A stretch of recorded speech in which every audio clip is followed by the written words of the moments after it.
ராஜாவுக்கு ஏற்கனவே முதல் மனைவி மூலமா 7 குழந்தைங்க இருந்தாங்க. அதுல 6 ஆம்பளை பசங்க, ஒரே ஒரு செல்ல பொண்ணு. ராஜாவுக்கு அவங்க குழந்தைகள்னா உயிர். புதுசா கல்யாணம் பண்ணிக்கிட்டு வந்த இந்த சூனியக்காரி பொண்ணு, அதாவது புது ராணி, நிச்சயம் தன்னோட குழந்தைகளை கொடுமைப்படுத்துவா, அவங்களுக்கு ஏதாவது ஆபத்து வரும்னு ராஜாவுக்கு தோணுச்சு. அதனால ராஜா ஒரு முக்கியமான முடிவெடுத்தாரு. அரண்மனைக்கு பக்கத்துல இருக்கிற ஒரு அடர்ந்த காட்டுக்கு நடுவுல யாருக்குமே தெரியாத ஒரு ரகசிய கோட்டை ஒண்ணு இருந்துச்சு. ராஜா தன்னோட 7 குழந்தைங்களையும் யாருக்கும் தெரியாம அங்கே போய் பாதுகாப்பா வச்சாரு. அவங்களுக்கு சாப்பாடு, துணிமணி எல்லாம் அங்கேயே கிடைக்கும்படி ஏற்பாடு செஞ்சாரு. ராஜாவுக்கு குழந்தைங்களை பார்க்காம இருக்க முடியாது இல்லையா? அதனால அடிக்கடி அந்த ரகசிய கோட்டைக்கு போயிட்டு வருவாரு. ஆனா அந்த கோட்டைக்கு போற வழி ரொம்ப குழப்பமா இருக்கும். வழி கண்டுபிடிக்க ராஜா கிட்ட ஒரு அதிசய நூல் உருண்டை இருந்துச்சு. அந்த நூல் உருண்டைய தரையில போட்டா போதும், அது தானா உருண்டு ஓடி கோட்டைக்கு போற வழிய காட்டும். ராஜா குழந்தைங்கள பாத்துட்டு வந்த பிறகு அந்த நூல் உருண்டை திரும்பவும் சுருண்டு அவர் கைக்கே வந்துடும். இப்படியே கொஞ்ச நாள் போச்சு. ராஜா அடிக்கடி அரண்மனைய விட்டு வெளியே போறத அந்த புது ராணி கவனிச்சா.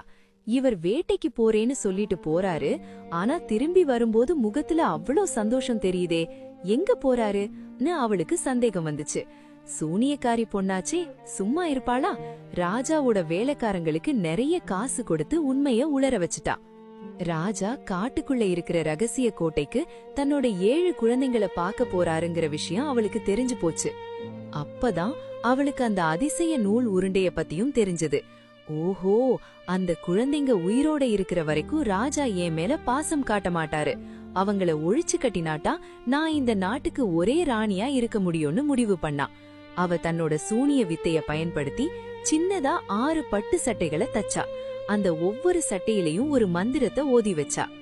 ஒரு நாள் ராஜா வேட்டைக்கு போன நேரம் பார்த்து அந்த அதிசய நூல் உருண்டையை எடுத்துக்கிட்டு அந்த ராணி காட்டுக்குள்ள போனா. நூல் உருண்டு ஓட ஓட இவளும் பின்னாலேயே போனா. அந்த ரகசிய கோட்டைக்குள்ள இருந்த பசங்க தூரத்துல யாரோ வர்றத பாத்தாங்க. ஹே, அப்பா வந்துட்டாருன்னு சந்தோஷமா அந்த 6 அண்ணன்களும் கோட்டை வாசலுக்கு ஓடி வந்தாங்க. ஆனா அங்க வந்தது அப்பா இல்ல, அந்த கொடுமையான சித்தி. பசங்க வாசலுக்கு வந்த உடனே அந்த ராணி தன் கொண்டு வந்திருந்த 6 மந்திர சட்டைகளையும் அவங்க மேல வீசினா. அவ்வளவுதான், அந்த சட்டைகள் பட்ட உடனே அந்த அழகான 6 பசங்களும் மனுஷ உருவத்தை இழந்து வெள்ள வெள்ளேன்னு இருக்கிற அன்னப்பறவைகளா மாறிட்டாங்க. குவாக் குவாக்னு கத்திக்கிட்டே அவங்க 6 பேரும் வானத்துல பறந்து காட்டுக்குள்ள போயிட்டாங்க.